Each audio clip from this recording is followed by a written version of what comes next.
ಅನೇಕ ಬಾರಿ ಪ್ರಾರ್ಥನೆ ಮಾಡುವಂತಹ ವಿಷಯ ಏನಂತ ಹೇಳಿದ್ರೆ, ದೇವರೇ ನಿನ್ನ ಚಿತ್ತವೇನೆಂಬುದನ್ನು ನಮಗೆ ತಿಳಿಯಪಡಿಸು, ಉದ್ದೇಶವೇನು ಎಂಬುದಾಗಿ ನಮಗೆ ತಿಳಿಯಪಡಿಸು, ನಿನ್ನ ಮಾರ್ಗವನ್ನು ನಮಗೆ ತೋರಿಸು, ನೀನಿಟ್ಟಂಥ ಚಿತ್ತ ನಮ್ಮ ಜೀವಿತಗಳಲ್ಲಿ ಏನು ಎಂಬುದಾಗಿ ನಮಗೆ ತಿಳಿಯಪಡಿಸು ಎಂಬುದಾಗಿ. ಮಾರ್ಗಗಳು ತುಂಬ ಉಂಟು, ಆದರೆ ದೇವರ ಮಾರ್ಗ ಏನೆಂಬುದಾಗಿ ನಾವೆಲ್ಲರೂ ಪ್ರಾರ್ಥಿಸ್ತೇವೆ. ದೇವರ ಉದ್ದೇಶವೇನು ನಮ್ಮ ಜೀವಿತಗಳಲ್ಲಿ, ಯಾವ ಉದ್ದೇಶದೊಟ್ಟಿಗೆ ನಮ್ಮ ದೇವರು ಕರೆದಿದ್ದಾರೆ, ನಮ್ಮ ಜೀವಿತಗಳಲ್ಲಿ ದೇವರ ಚಿತ್ತ ಏನೆಂಬುದಾಗಿ ನಾವು ಅನೇಕ ಬಾರಿ ಪ್ರಾರ್ಥಿಸ್ತೇವೆ. ಆದರೆ ದೇವರ ಚಿತ್ತ ಏನು ಅಂತ ತಿಳಿದುಕೊಳ್ಳಲು ಒಂದು ತಕ್ಕವಾದ ಸಮಯ ಉಂಟು, ಅಂದರೆ ದೇವರು ನೇಮಿಸಿದಂಥ ಸಮಯ ಉಂಟು ಎಂಬುದಾಗಿ ನಾವು ದೇವರ ವಾಕ್ಯದಲ್ಲಿ ನೋಡ್ತೇವೆ. ಪ್ರಸಂಗಿ ಬರೆದ ಪತ್ರಿಕೆ 3ನೇ ಅಧ್ಯಾಯ 1ನೇ ವಾಕ್ಯವನ್ನು ಓದಿಕೊಳ್ಳೋಣ.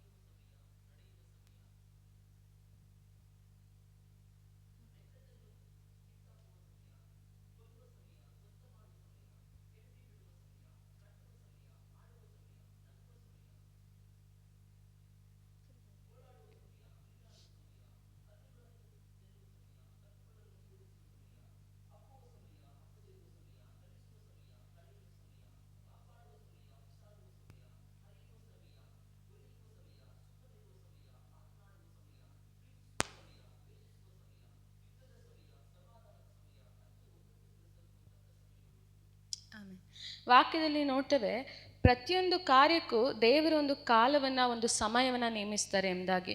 ನೋಡಿ, ಎಲ್ಲ ಕಾರ್ಯಗಳಿಗೂ ದೇವರು ಒಂದು ಸಮಯವನ್ನು ನೇಮಿಸಿದ್ದಾರೆ. ನಾವು ದೇವರ ಚಿತ್ತವನ್ನು ಅರಿತುಕೊಳ್ಳಬೇಕಂದ್ರೆ ನಮ್ಮ ಜೀವಿತಗಳಲ್ಲಿ ದೇವರ ಸಮಯ ಎಷ್ಟು ಮುಖ್ಯ, ಎಷ್ಟು ಪ್ರಾಮುಖ್ಯವುಳ್ಳದು ಎಂಬುದಾಗಿ ನಾವು ಮೊದಲು ಅರಿತುಕೊಳ್ಳೋರಾಗಿರಬೇಕು. ದೇವರ ಸಮಯವನ್ನು ನಾವು ಅರಿತುಕೊಳ್ಳದೆ ಹೋದರೆ, ದೇವರು ನೇಮಿಸಿದಂಥ ಒಂದು ತಕ್ಕ ಸಮಯವನ್ನು ನಾವು ತಿಳಿದುಕೊಳ್ಳದೆ ಹೋದರೆ ದೇವರ ಚಿತ್ತವನ್ನು ನಾವು ಮರೆತು ಬಿಡ್ತೇವೆ, ಹಾಗೆ ದೇವರ ಮಾರ್ಗದಿಂದ ನಾವು ತಪ್ಪಿ ಬಿಡ್ತೇವೆ. ಸತ್ಯವೇದದಲ್ಲಿ ಅನೇಕ ಕಡೆ ಇದರ ಕುರಿತಾಗಿ ದೇವರ ವಾಕ್ಯಗಳನ್ನು ನಾವು ನೋಡ್ತೇವೆ. ಅಬ್ರಾಮ್ ಹಾಗೂ ಸಾರಾ ಆಗಿರ್ಬೋದು, ದೇವರು ಅಬ್ರಾಮನಿಗೆ ವಾಗ್ದಾನ ಮಾಡ್ತಾರೆ, ನಾನು ನಿನ್ನನ್ನು ಆಶೀರ್ವದಿಸ್ತೇನೆ, ಹಾಗೆ ದೊಡ್ಡ ಜನಾಂಗವಾಗುವಂತೆ ನಿನ್ನನ್ನು ಮಾಡ್ತೇನೆ ಎಂಬುದಾಗಿ. ದೇವರು ವಾಗ್ದಾನ ಮಾಡಿದ ಕೂಡಲೇ ಅಬ್ರಾಮನ ಹಾಗೂ ಸಾರಳ ಜೀವಿತದಲ್ಲಿ ನೆರವೇರೋದಿಲ್ಲ. ಆದರೆ ಅಬ್ರಾಮ್ ಹಾಗೂ ಸಾರಾ ನಂಬಿಗಸ್ತರಾಗಿ ಆ ಸಮಯಕ್ಕೆ ಕಾದಿರ್ತಾರೆ. ಆ ಸಮಯ ಬಂದಾಗ ದೇವರು ಯಾವ ಪರಿಸ್ಥಿತಿಗಳಲ್ಲಿ ಅಬ್ರಾಮ್ ಹಾಗೂ ಸಾರಾ ಇದ್ರೂ ಕೂಡ ಆ ಪರಿಸ್ಥಿತಿಗಳನ್ನು ಬದಲಾಯಿಸಿ ದೇವರು ಅಬ್ರಾಮ್ ಹಾಗೂ ಸಾರಳನ್ನು ಆಶೀರ್ವದಿಸ್ತಾರೆ ಎಂಬುದಾಗಿ ನಾವು ನೋಡ್ತೇವೆ. ಅದೇ ರೀತಿಯಾಗಿ ಮಾರ್ಕನು ಬರೆದ ಪತ್ರಿಕೆ 10ನೇ ಅಧ್ಯಾಯ 46ನೇ ವಾಕ್ಯವನ್ನು ಓದಿಕೊಳ್ಳೋಣ.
ದೇವರ ವಾಕ್ಯಲ್ಲಿ ಹೇಳುತ್ತೆ, ಒಬ್ಬ ತೀಮಾಯನ ಮಗ ಬಾರ್ತಿಮಾಯನೆಂಬವನು ಒಬ್ಬ ಕುರುಡನು ಹಾಗೆ ಭಿಕ್ಷುಕಗಾರನಾಗಿರ್ತಾನೆ.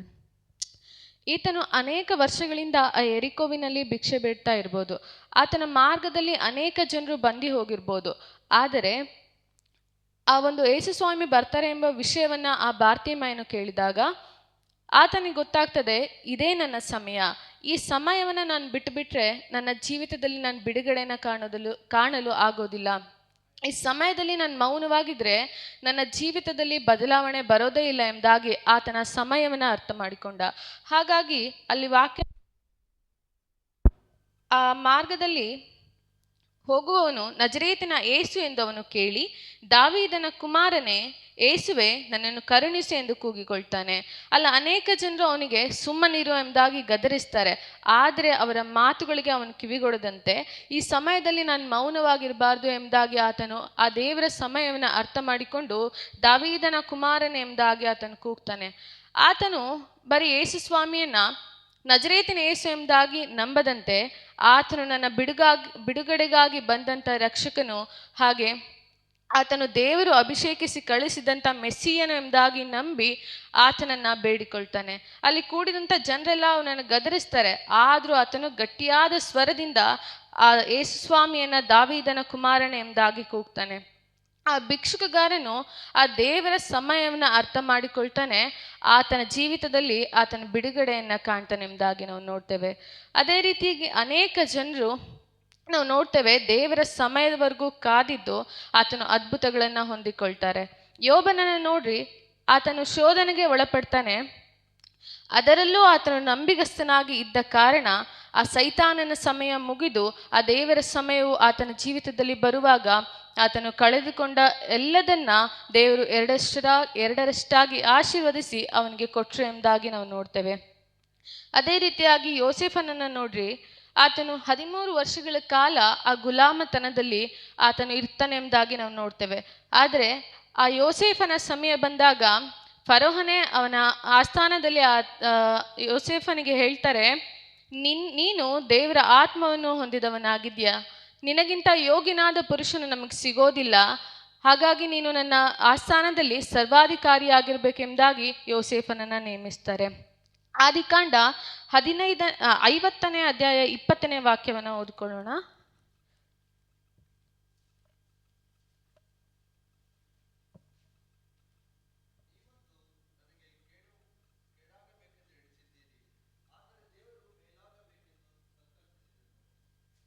ಆಮೇಲೆ ಆತನ ಅಣ್ಣಂದಿರೆಲ್ಲ ಯೋಸೇಫನನ್ನ ಒಂದು ಕೇಡಾಗಬೇಕೆಂದು ನೆನೆಸಿದ್ರು ಕೂಡ, ಆದರೆ ದೇವರ ಸಮಯ ಬರುವಾಗ ಆತನು ಸರ್ವಾಧಿಕಾರಿಯಾಗಿ ಆತನ ಅಣ್ಣಂದಿರ ಮುಂದೆಯೇ ಆತನು ಮೇಲಕ್ಕೆ ಏರಲ್ಪಟ್ಟ ಎಂಬುದಾಗಿ ನಾವು ನೋಡ್ತೇವೆ. ಅದೇ ರೀತಿ ಯೇಸು ಸ್ವಾಮಿಯನ್ನು ನೋಡಿದರೂ ಕೂಡ ಅಷ್ಟೇ, ಹಳೆಯ ಒಡಂಬಡಿಕೆಯಲ್ಲಿ ಎಷ್ಟೋ ಪ್ರವಾದಿಗಳು ಯೇಸು ಸ್ವಾಮಿ ಬರ್ತಾರೆ, ಅಂದರೆ ನಮಗೋಸ್ಕರ ಒಬ್ಬ ರಕ್ಷಕನು ಹುಟ್ಟಿ ಬರ್ತಾನೆ, ಒಬ್ಬ ಮೆಸ್ಸಿಯನು ನಮಗೋಸ್ಕರ ಬರ್ತಾನೆ ಎಂಬುದಾಗಿ ಹೇಳಲ್ಪಟ್ಟಿತ್ತು. ಆದರೆ ಒಂದು ತಕ್ಕ ಸಮಯ ಬಂದಾಗಲೇ ಯೇಸು ಸ್ವಾಮಿಯು ಆ ಸೈತಾನನ ಜಜ್ಜುವುದಕ್ಕೋಸ್ಕರ, ಈ ಲೋಕದಲ್ಲಿ ಜನರ ಪಾಪಗಳಿಂದ ಬಿಡಿಸಿ ಅವರನ್ನು ಕಾಯುವುದಕ್ಕೋಸ್ಕರ ಆ ತಕ್ಕ ಸಮಯ ಬಂದಾಗಲೇ ಆತನು ಮನುಷ್ಯ ರೂಪವಾಗಿ ಈ ಲೋಕಕ್ಕೆ ಬಂದನು ಎಂಬುದಾಗಿ ನಾವು ನೋಡ್ತೇವೆ.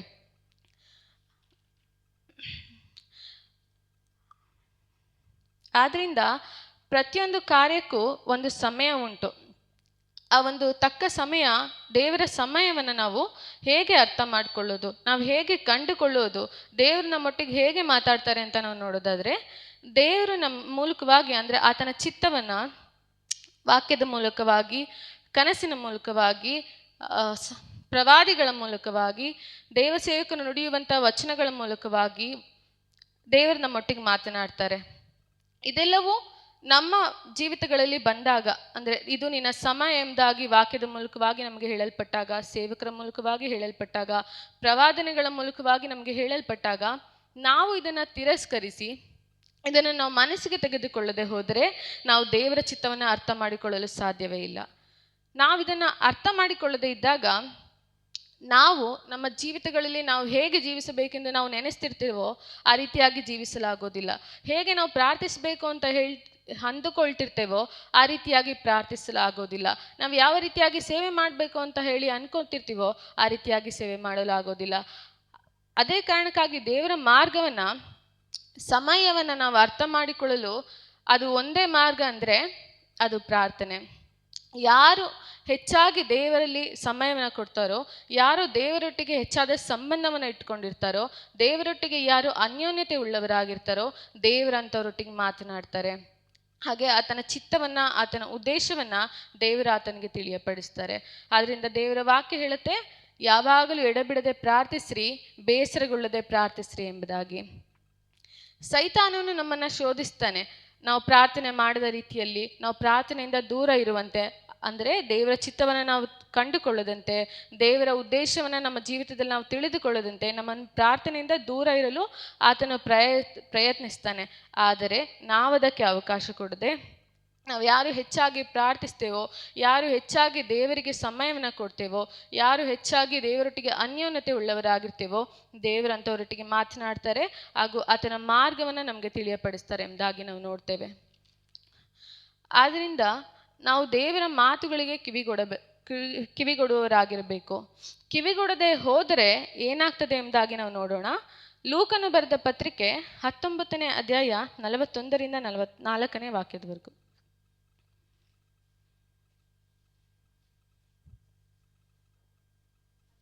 ಅಧ್ಯಾಯ 41ರಿಂದ 44.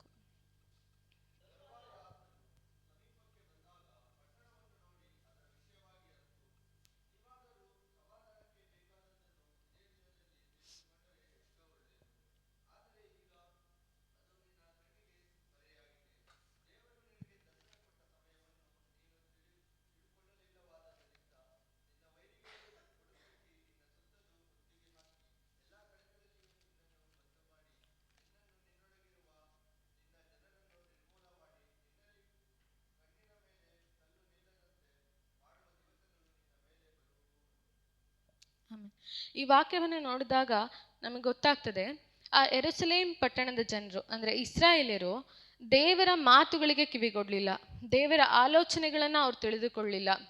ಅಲ್ಲಿ ವಾಕ್ಯ ಹೇಳತ್ತೆ, ನೀವು ದೇವರು ನಿನಗೆ ದರ್ಶನ ಕೊಟ್ಟ ಸಮಯವನ್ನ ನೀನು ತಿಳಿದುಕೊಳ್ಳಲಿಲ್ಲ ಎಂಬುದಾಗಿ. ಅಲ್ಲಿರುವಂಥ ಜನರು ಅಂದರೆ ಸ್ವಂತ ಜನರೇ ದೇವರು ಅದ್ಭುತ ಮಾಡಿದ್ದನ್ನು ನಂಬಲಿಲ್ಲ, ಯೇಸುಸ್ವಾಮಿಯ ನಿಜವಾದ ರಕ್ಷಕನೆಂಬುದಾಗಿ ಆತನು ನಂಬಲಿಲ್ಲ ಎಂಬುದಾಗಿ ನಾವು ನೋಡ್ತೇವೆ. ಆದ್ದರಿಂದ ನೋಡ್ರಿ, ಅವರು ಇಸ್ರಾಯೇಲ್ ಜನರು ದೇವರ ಆಲೋಚನೆಗಳನ್ನು, ದೇವರ ಉದ್ದೇಶಗಳನ್ನು, ದೇವರ ಚಿತ್ತವನ್ನು ಅವರು ಅರಿತುಕೊಳ್ಳಿಲ್ಲ. ಅದೇ ಕಾರಣಕ್ಕಾಗಲಿ ಈಗಲೂ ಕೂಡ ಆ ಯೆರೂಸಲೇಮ್ ಮೇಲೆ, ಇಸ್ರಾಯೇಲ್ ಜನರ ಮೇಲೆ ಯುದ್ಧಗಳು ನಡೀತಾನೇ ಇದೆ, ದುರಂತಗಳು ನಡೀತಲೇ ಇದೆ. ಅದು ಯಾವುದಕ್ಕೆ ಎಂಬುದಾಗಿ ನಾವು ನೋಡಿದ್ರೆ, ಅವರೆಲ್ಲರೂ ದೇವರ ಚಿತ್ತಕ್ಕೆ, ದೇವರ ಉದ್ದೇಶಗಳನ್ನು ಕಿವಿಗೊಳ್ಳಲಿಲ್ಲ ಎಂಬುದಾಗಿ ನಾವು ನೋಡ್ತೇವೆ. ದೇವರ ಸಮಯವನ್ನು, ನಾವು ಕಾರ್ಯಗಳನ್ನು ನಾವು ಅರ್ಥ ಮಾಡಿಕೊಳ್ಳದೆ ಹೋದರೆ ಇದೇ ಇಸ್ರಾಯೇಲರಿಗಾದಂಥ ಪರಿಸ್ಥಿತಿಗಳು ನಮಗೂ ಕೂಡ ಆಗಬಹುದು ಎಂಬುದಾಗಿ ನಾವು ನೋಡ್ತೇವೆ. ಆದ್ದರಿಂದ ದೇವರ ಚಿತ್ತವನ್ನು, ಉದ್ದೇಶವನ್ನು ನಾವು ಅರಿತುಕೊಳ್ಬೇಕು. ದೇವರು ಹೇಳುವಂಥ ವಾಕ್ಯಗಳನ್ನು ನಾವು ಕೇಳಬೇಕು. ನಮಗೆ ಬಂದಂಥ ವಾಕ್ಯಗಳನ್ನು, ಪ್ರವಾದನೆಗಳನ್ನು, ವಚನಗಳನ್ನು ನಾವು ನಂಬಿ ಅದನ್ನು ತಳ್ಳಿ ಬಿಡದೆ, ತಾತ್ಸಾರ ಮಾಡದೆ ಅದರಂತೆ ನಾವು ಜೀವಿಸಬೇಕು. ವಾಕ್ಯಗಳನ್ನು ಕೇಳ್ತೇವೆ, ಆದರೆ ಅದನ್ನು ನಂಬೋದಿಲ್ಲ. ನಾವು ಅನೇಕ ವಿಷಯಗಳಲ್ಲಿ ಅನೇಕ ಸಾರಿ ನಾವು ಅದೇ ರೀತಿಯಾಗಿ ಮಾಡ್ತೇವೆ. ನಮಗೆ ಬಂದಂಥ ಪ್ರವಾದನೆಗಳನ್ನು ನಾವು ಕೇಳ್ತೇವೆ, ಆದರೆ ಅದನ್ನು ಸ್ವೀಕರಿಸೋದಿಲ್ಲ, ನಂಬೋದಿಲ್ಲ. ಯಾವಾಗ ನಾವು ನಂಬದೆ ಸ್ವೀಕರಿಸದೆ ಹೋಗ್ತೇವೋ ದೇವರ ಚಿತ್ತವು ನಮ್ಮ ಜೀವಿತಗಳಲ್ಲಿ ನೆರವೇರೋದಿಲ್ಲ. ಆದ ಕಾರಣ ನಾವು ನಮಗೆ ಬರುವಂಥ ವಾಕ್ಯಗಳನ್ನು, ಪ್ರವಾದನೆಗಳನ್ನು ನಾವು ತಾತ್ಸಾರ ಮಾಡದಂತೆ, ತಳ್ಳಿ ಬಿಡದಂತೆ, ದೇವರ ಉದ್ದೇಶಗಳನ್ನು ಅರಿತುಕೊಂಡು ನಮ್ಮ ಜೀವಿತಗಳಲ್ಲಿ ನಾವು ಜೀವಿಸಬೇಕಾಗ್ತದೆ.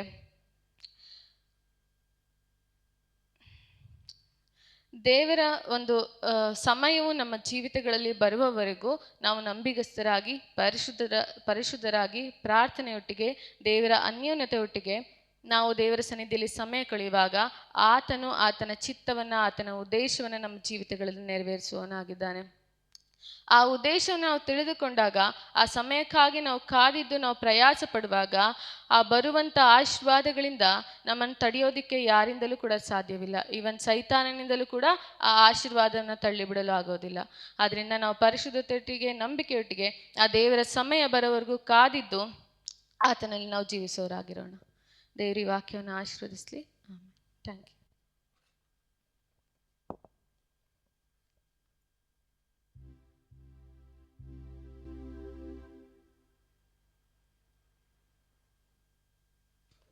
ಹಲ್ಲೆಲೂಯಾ. ಕರ್ತನ ಪರಿಶುದ್ಧ ನಾಮಕ್ಕೆ ಸ್ತೋತ್ರವಾಗಲಿ. ಕರ್ತನ ಸಮಯವನ್ನು ನಾವು ಅರಿತುಕೊಳ್ಳಬೇಕು ಅಂತ ಕರ್ತನ ವಾಕ್ಯದಲ್ಲಿ ಈಗ ನಾವು ಗಮನಿಸಿದೆವು. ಹಲ್ಲೆಲೂಯಾ. ಇದಕ್ಕೆ ಒಂದೇ ಒಂದು ವಾಕ್ಯವನ್ನು ಮಾತ್ರ ನಾವು ಆ್ಯಡ್ ಮಾಡ್ಕೊಳ್ಳೋಣವಾ? ಯೆರೆಮೀಯ ಬರೆದ ಪ್ರವಾದನೆ ಗ್ರಂಥ 8ನೇ ಅಧ್ಯಾಯ 8ನೇ ಅಧ್ಯಾಯ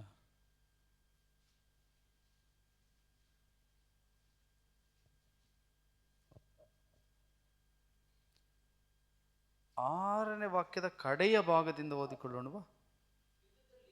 ಹಾಂ. ಹ್ಞೂ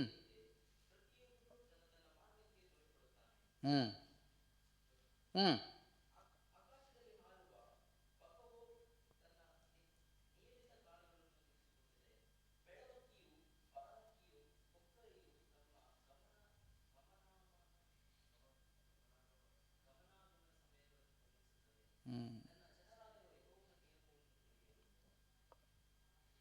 ಹಲ್ಲೆಲೂಯ. ಕರ್ತನ ಪರಿಶುದ್ಧ ನಾಮಕ್ಕೆ ಸ್ತೋತ್ರ. ಈ ವಾಕ್ಯದಲ್ಲಿ ನೋಡ್ತೇವೆ ಏನಂತ ನೋಡ್ರಿ, ಆಕಾಶದಲ್ಲಿ ಹಾರುವ ಬಕವು ತನ್ನ ನಿಯಮಿತ ಕಾಲಗಳನ್ನು ತಿಳಿದುಕೊಂಡಿದೆ, ಬೆಳಬಕ್ಕಿಯು ಬಾನಕ್ಕಿಯು ಕೊಕ್ಕರಿಯು ತಮ್ಮ ಗಮನಾಗಮನ ಸಮಯಗಳನ್ನು ಗಮನಿಸ್ತದೆ. ಆದರೆ ನನ್ನ ಜನರು ಕರ್ತನ ನಿಯಮವನ್ನ, ಕರ್ತನ ಸಮಯವನ್ನ ಏನ್ ಮಾಡರು? ತಿಳಿಯರು. ಹಲ್ಲೆಲೂಯ. ಈಗ ನಾವು ದೇವರ ವಾಕ್ಯವನ್ನು ಕೇಳಿದಂತೆ ನೋಡ್ರಿ, ಒಂದು ಪಕ್ಷಿಗಳಿಗೆ ಅದರ ಸಮಯ ಗೊತ್ತಿದೆ ಅಲ್ವರಾ? ಅದರ ಪಕ್ಷಿಗಳಿಗೆ ಸಮಯ ಗೊತ್ತಿದೆ, ಯಾವ ಸಮಯದಲ್ಲಿ ಯಾವ ಊರಿಗೆ ಹೋಗ್ಬೇಕು, ಯಾವ ದೇಶಕ್ಕೆ ಹೋಗ್ಬೇಕು. ಹಲ್ಲೆಲೂಯ. ಆದರೆ ಯಾರಿಗೆ ಗೊತ್ತಿಲ್ಲ ಅಂತೆ? ಯಾರಿಗೆ ಸಮಯ ಗೊತ್ತಿಲ್ಲ? ನನ್ನ ಜನರಾದರೂ ಕರ್ತನ ನಿಯಮವನ್ನ, ಅಂದರೆ ಕರ್ತನ ಸಮಯವನ್ನ ಏನ್ ಮಾಡೋದಿಲ್ಲ, ತಿಳ್ಕೊಳ್ಳೋದೇ ಇಲ್ಲ. ಹಲ್ಲೆಲೂಯ. ಇವತ್ತು ನಾವು ಕೇಳಿದಂಥ ಈ ವಾಕ್ಯವು ನನಗೆ ಆಶೀರ್ವಾದವಾಗಿತ್ತು, ಖಂಡಿತವಾಗಿ ನಿಮಗೂ ಆಶೀರ್ವಾದವಾಗಿರ್ತದೆ ಅಂತ ನಾನು ನಂಬ್ತೇನೆ. ಹಲ್ಲೆಲೂಯ. ಏಕೆಂದರೆ ಕರ್ತನ ಸಮಯ ನಮ್ಮ ಜೀವಿತಕ್ಕೆ ಬಹಳ ಮುಖ್ಯ. ನಾವು ವಾಕ್ಯದಲ್ಲಿ ನೋಡಿದ ಪ್ರಕಾರ ಆ ಒಂದು ಬಾರ್ತಲೋಮೆಯನು ತನ್ನ ಸಮಯ ಬಂದಾಗ, ಯೇಸು ಕ್ರಿಸ್ತನು ಹುಡುಕಿಕೊಂಡು ಬಂದಾಗ, ಹಲ್ಲೆಲೂಯ, ಆ ಒಂದು ಜೆರಿಕೋ ಪಟ್ಟಣಕ್ಕೆ ಬಂದಾಗ ಅವನು ಸಮಯವನ್ನು ಅರಿತುಕೊಂಡವನಾಗಿ ದೇವರನ್ನ ಕರೆದ ಕಾರಣ ಏನು ಹೊಂದಿಕೊಂಡ? ಬಿಡುಗಡೆಯನ್ನ, ಅದ್ಭುತವನ್ನು ಹೊಂದಿಕೊಂಡ. ಎಷ್ಟೋ ಜನ ಕುರುಡರಲ್ಲಿ ಇದ್ದಿರಬಹುದು, ಎಷ್ಟೋ ಕುಂಟರಿದ್ದಿರಬಹುದು, ಎಷ್ಟೋ ಜನ ರೋಗಸ್ಥರಿದ್ದಿರ್ಬೋದು. ಇವನಿಗೆ ಮಾತ್ರ ಯಾಕೆ ಅದ್ಭುತ ನಡೀತು? ಕಾರಣ ಆ ಸಮಯ. ಹಲ್ಲೆಲೂಯ. ಅದೇ ರೀತಿಯಾಗಿ ನಮ್ಮ ಸಮಯವನ್ನ ನಾವು ಅರಿತುಕೊಳ್ಳಬೇಕು, ನಮ್ಮ ಸಮಯವನ್ನ ತಿಳಿದುಕೊಳ್ಳಬೇಕು. ಹೇಗೆ ತಿಳಿದುಕೊಳ್ತೇವೆ? ನಾವು ವಾಕ್ಯದಲ್ಲಿ ಕೇಳಿದ ಪ್ರಕಾರ ಪ್ರಾರ್ಥನೆಯಲ್ಲಿ, ಸತ್ಯವೇದದಲ್ಲಿ ನಾವು ನೆಲೆಯಾಗಿರುವಾಗ, ಪವಿತ್ರಾತ್ಮನ ಸಂಗಡ ನಮಗೆ ಅನ್ಯೋನ್ಯತೆ ಇರುವಾಗ, ದೇವರು ನಮ್ಮೊಟ್ಟಿಗೆ ಮಾತನಾಡುವಾಗ, ನಾವು ಮಾತನಾಡುವುದಕ್ಕೆ ಆತನಿಗೆ ಸಮಯವನ್ನು ಕೊಡುವಾಗ, ನಮ್ಮ ಕಿವಿಗಳನ್ನು ತೆರೆಯುವಾಗ ದೇವರು ನಮ್ಮೊಟ್ಟಿಗೆ ಏನು ಮಾಡ್ತಾರೆ? ಮಾತಾಡ್ತಾರೆ. ಹಲ್ಲೆಲೂಯ. ನೀವು ಸತ್ಯವೇದವನ್ನು ಪ್ರತಿದಿನ ಓದ್ರಿ, ಆ ವಾಕ್ಯವು ನಿಮ್ಮೊಟ್ಟಿಗೆ ಏನು ಮಾಡುತ್ತೆ? ಮಾತನಾಡುತ್ತೆ. ನಾವೇ ಓದೋದಿಲ್ಲ. Hallelujah, hallelujah. ಆದ್ದರಿಂದ ಏನು ಮಾಡಬೇಕು? ನಮ್ಮ ಸಮಯವನ್ನ, ಪ್ರತಿಯೊಂದು ಕಾಲಕ್ಕೂ ಒಂದು ಏನಿದೆ? ಸಮಯವಿದೆ. ಅದನ್ನು ಅರಿತುಕೊಂಡು, ಆ ಸಮಯವನ್ನು ತಿಳಿದುಕೊಂಡು ಅದರ ಪ್ರಕಾರ ನಾವು ಪವಿತ್ರಾತ್ಮನನ್ನು ಒಪ್ಪಿಸಿಕೊಟ್ಟು ಜೀವಿಸುವಾಗ ಮಹಿಮೆಯಾದ ಕಾರ್ಯಗಳನ್ನು ದೇವರು ನಮ್ಮ ಜೀವಿತದಲ್ಲಿ ಮಾಡುವಾತನಾಗಿದ್ದಾನೆ. ಹಲ್ಲೆಲೂಯ. ಈ ವಾಕ್ಯವು ನನಗೆ ಆಶೀರ್ವಾದವಾಗಿತ್ತು, ನಿಮಗೆ ಆಶೀರ್ವಾದವಾಗಿತ್ತಾ? ಅಯ್ಯಯ್ಯೋ, ಇಲ್ವಾ? ಹೇಳ್ರಿ ಹಲ್ಲೆಲೂಯ, ಕೈಗಳೆತ್ತಿ. ಹಲ್ಲೆಲೂಯ. ಆದ್ದರಿಂದ ಸಮಯವನ್ನು ತಿಳಿದುಕೊಳ್ಳೋಣ, ಅರಿತುಕೊಳ್ಳೋಣ. ದೇವರು ಆ ಸಮಯದಲ್ಲಿ ಮಹಿಮೆಯಾದ ಕಾರ್ಯಗಳನ್ನು ಮಾಡ್ತಾನೆ. ಯಾಕಂದರೆ ಸಮಯವು ದಾಟಿ ಹೋದರೆ, ಹಲ್ಲೆಲೂಯ, ಏನಾಗತ್ತೆ? ಸಮಯ ದಾಟಿ ಹೋದರೆ ಇಸ್ಕರಿಯೋತಿ ಹೋದ ಸಮಯ ದಾಟಿ ಹೋದ ಕಾರಣ ಏನಾದ? ಮರಣ ಹೊಂದಿದ. ಹಲ್ಲೆಲೂಯ. ಇಸ್ರಾಯೇಲರು ದೇವರ ಮಾತನ್ನು ಕೇಳದೆ ಸಮಯವನ್ನು ಕಳೆದುಕೊಂಡ ಕಾರಣ ಕಲ್ಲಿನ ಮೇಲೆ ಕಲ್ಲು ನಿಲ್ಲದಂತೆ ಎಲ್ಲವೂ ಏನು ಮಾಡಲ್ಪಟ್ಟು? ನಾಶ ಮಾಡಲ್ಪಟ್ಟು, ಹೊರಡಿಸಲ್ಪಟ್ಟರು. ದೇಶ ಬಿಡಲ್ಪಟ್ಟಿತು. 2000 ವರ್ಷಗಳು ಅವರು ಮತ್ತೆ ಅವರ ದೇಶಕ್ಕೆ ಬರುವುದಕ್ಕೆ ಬಹಳ ಸಮಯ ಹಿಡಿತು. ಆದ್ದರಿಂದ ನಿಮಗೂ ಕೂಡ ದೇವರು ಒಂದು ಸಮಯವನ್ನು ಇಟ್ಟಿದ್ದಾನೆ. ಆ ಸಮಯವನ್ನು ಅರಿತುಕೊಳ್ಳಬೇಕು. ಇದು ಸರಿಯಾದ ಸಮಯವಾ? ಇದು ನನ್ನ ಸಮಯವಾ? ನನಗೆ ಇಟ್ಟಂಥ ಸಮಯವಾ? ಹಲ್ಲೆಲೂಯ. ಎಲ್ಲದಕ್ಕೂ ಒಂದು ಸಮಯ ಇದೆ ಅಂತ ಪ್ರಸಂಗಿಯಲ್ಲಿ ಓದಿದ ಪ್ರಕಾರ, ನೆಡುವ ಸಮಯ, ಕಿತ್ತುವ ಸಮಯ, ಕಟ್ಟುವ ಸಮಯ, ಕೆಡವುವ ಸಮಯ. ಹಲ್ಲೆಲೂಯ. ನೀವು ಯಾವ ಸಮಯದಲ್ಲಿ, ಕೆಡುವ ಸಮಯದಲ್ಲಿ ಹೋಗಿ ನೀವು ಕಟ್ತಾ ಇದ್ರೆ ಏನಾಗೋದಿಲ್ಲ, ಯಾವುದು ನಿಲ್ಲಲ್ಲ. ಹಲ್ಲೆಲೂಯ. ಕಟ್ಟ ಸಮಯದಲ್ಲಿ ಹೋಗಿ ನೀವು ಕೆಡವ್ಕೊಂಡು ಕೂತಿದ್ರೆ ಯಾವುದು ನೀವು ಕಟ್ಟಕ್ಕಾಗಲ್ಲ. ಆದ್ದರಿಂದ ನೀವು ಯಾವ ಸಮಯದಲ್ಲಿದ್ದೀರಾ, ಯಾವ ಸಮಯದಲ್ಲಿ ದೇವರು ನಿಮ್ಮನ್ನು ಇಟ್ಟಿದ್ದಾನೆ, ಯಾವ ಸ್ಥಿತಿಯಲ್ಲಿ ನಿಮ್ಮನ್ನು ಕರೆದಿದ್ದಾನೆ ಅಂತ ನಮ್ಮನ್ನು ನಾವು ಅರಿತುಕೊಂಡವರಾಗಿ ಆ ಸಮಯವನ್ನು ತಿಳಿದುಕೊಂಡು ಪವಿತ್ರಾತ್ಮನ ಅನುಗ್ರಹದಿಂದ ಕಾರ್ಯಗಳನ್ನು ಮಾಡುವಾಗ ದೇವರು ನಮ್ಮ ಮುಖಾಂತರ ಮಹಿಮೆಯಾದ ಕಾರ್ಯಗಳನ್ನು ಮಾಡ್ತಾನೆ. ಹಲ್ಲೆಲೂಯ. ಇದ್ದೀರಾ? ಹಲ್ಲೆಲೂಯ. ಆದ್ದರಿಂದ ಸಮಯವು ನಮಗೆ ಬಹಳ ಅಮೂಲ್ಯವಾದದ್ದು. ಅದನ್ನು ಏನು ಮಾಡ್ಕೋಬೇಡ್ರಿ, ಕಳೆದುಕೊಳ್ಳಬೇಡ್ರಿ ಅಂತ ಅಪೊಸ್ತಲ ಪೌಲನು ಬರೀತಾರೆ. ಅದರಿಂದ ನಿಮ್ಮ ಸಮಯವನ್ನು ತಿಳಿದುಕೊಡ್ರಿ. ನಿಮ್ಮ ಸಮಯದಲ್ಲಿ ದೇವರು ನಿಮ್ಮನ್ನು ಮಹಿಮೆಯಾದ ಕಾರ್ಯಗಳನ್ನು ನಿಮ್ಮ ಮುಖಾಂತರ ಮಾಡಲಿದ್ದಾನೆ. ಹಲ್ಲೆಲೂಯಾ. ರೈಟ್. ದೇವರ ಈ ವಾಕ್ಯಗಳನ್ನು ಆಶೀರ್ವಾದ ಮಾಡಲಿ. ನಾನು ಯಾರ್ಯಾರಿಗೆ ಹೇಳಿದ್ದೆ, ನೆಕ್ಸ್ಟ್ ವೀಕು